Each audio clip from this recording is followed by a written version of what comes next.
గోదావరి నదిపై ఒక పాత వంతెన ఉంది. దానికి 127 ఏళ్ల చరిత్ర ఉంది. దాని పేరే హ్యావ్లాక్ వంతెన. నాటి Madras governor Sir Arthur Elibank Havelock పేరు దీనికి పెట్టారు. 1897 లో ఈ వంతెన నిర్మాణం మొదలైంది. 1900 సంవత్సరంలో ఈ వంతెన అందుబాటులోకి వచ్చింది. దీన్ని కట్టింది ఫ్రెడరిక్ వాల్టన్ అనే ఇంజనీర్. గంగా నదిపై ఉన్న ఫేమస్ డఫ్రిన్ బ్రిడ్జ్ కూడా ఈయనే కట్టారు. హౌరా నుంచి మెడ్రాస్ వరకు 100 ఏళ్ల పాటు రైళ్లు ఈ వంతెన మీదే రాకపోకలు సాగించేవి. అయితే వంతెన కాల పరిమితి ముగియడంతో 1997 లో రైళ్ల రాకపోకల్ని నిలిపివేశారు. రైల్వే శాఖ దీన్ని పడగొట్టాలని చూసినా స్థానికుల సెంటిమెంట్ వల్ల ఆ నిర్ణయం ఆగింది. అయితే 2012-2013 సమయంలో కొణిదెల చిరంజీవి గారు కేంద్ర టూరిజం శాఖ మంత్రిగా ఉన్నప్పుడు దీన్ని ఒక టూరిస్ట్ స్పాట్ గా చేయాలని ప్లాన్ చేశారు. అయితే రైల్వే శాఖ తన భూమిని ఎవ్వరికీ ఉచితంగా ఇవ్వదు, రాష్ట్ర ప్రభుత్వానికైనా సరే. అందుకని 2017లో అప్పటి ఏపీ గవర్నమెంట్ ఆ వంతెన్ని దాని పరిసర ప్రాంతాన్ని తమ రాష్ట్ర పర్యాటక శాఖ ఏపీటీడీసీ పరిధిలోకి తీసుకురావడానికి రైల్వే శాఖకి 12,50,00,000 చెల్లించింది. దీంతో రాష్ట్ర ప్రభుత్వానికి ఆ వంతెన్ని టూరిస్ట్ స్పాట్ గా మార్చడానికి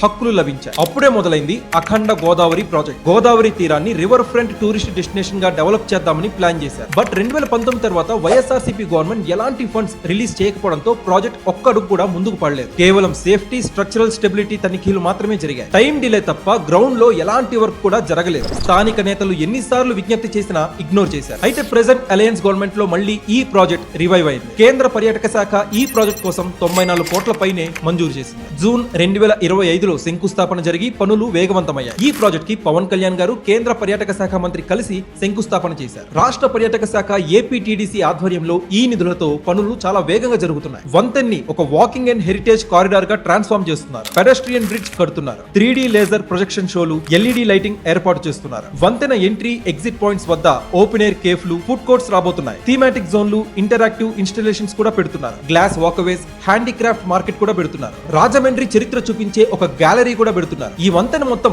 1.2 కిలోమీటర్స్ డిస్టెన్స్ ఉంటుంది. 2027 గోదావరి పుష్కరాల టైంకి ఈ వంతెన్ని ప్రజల కోసం అందుబాటులోకి తెస్తున్నారు. దీంతో రాజమండ్రి గోదావరి జిల్లాల పర్యాటక రాజధానిగా మారడానికి మంచి స్కోప్ ఉంటుంది. స్థానిక వ్యాపారాలు, హోటళ్లు, రవాణా రంగాలకి ఆదాయం పెరుగుతుంది. స్థానిక యువతకి పెద్ద ఎత్తున ఉపాధి కూడా లభిస్తుంది. 2035 నాటికి 35 లక్షల మంది టూరిస్టులు వస్తారని మంత్రి అంచనా వేస్తున్నారు. గవర్నమెంట్ తీసుకున్న ఈ మెజర్స్ వల్ల 125 ఏళ్ల క్రితం నాటి చారిత్రక కట్టడం భవిష్యత్ తరాలకి గుర్తుండిపోతుంది. మీరు రాజమండ్రికి చెందిన వ్యక్తి, మరి ఈ డెవలప్మెంట్ ఫేజ్ పై మీ అభిప్రాయం ఏంటి? కామెంట్ సెక్షన్ లో పంచుకోండి.